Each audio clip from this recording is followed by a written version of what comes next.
আমাদের প্রতিবাদ এখানে যে দিদি কেন আমাদের হুমায়ুন কবির দাকে বহিষ্কার করলো, হঠাৎ করে মিটিংয়ে ডাকার পরে সবাই ডেকে অপমান করা, এখানকার মুসলিম ভালো চোখে দেখলো না এটাকে।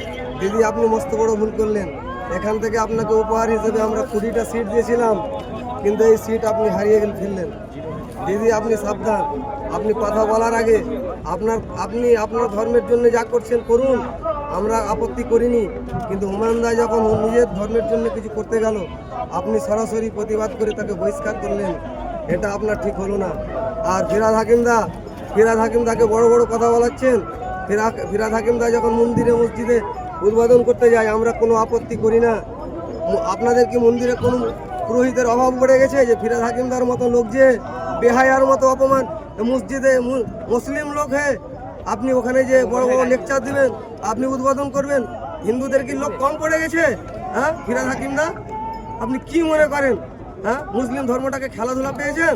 হ্যাঁ আর আপনি চেয়ারে বসে গেছেন, চেয়ারে বসে যে বড় বড় লেকচার মারাচ্ছেন, আপনি কি সুন্দর 11টার সময় হুমায়ুন দাকে অপমান করে দেওয়া, এটা আমরা মেনে নিব না, মানছি না এবং মানবও না।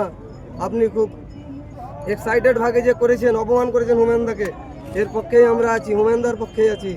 আপনি বলুন আপনার সামসের আমরা কি দিইনি মুর্শিদাবাদ থেকে আপনাকে, আপনার সম্মানার্থে যথেষ্ট কাজ করেছি, আমরা যথেষ্ট ভাবে খেটেছি আমরা দাদা।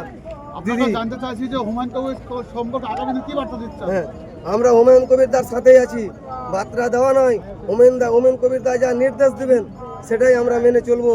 এবং হুমায়ুন কবির দা আমাদের জন্য যা করছেন তা আমাদের পক্ষে যদি এইভাবে করতে থাকেন তাহলে অবশ্যই হুমায়ুন কবির দার পক্ষে আমরা আছি।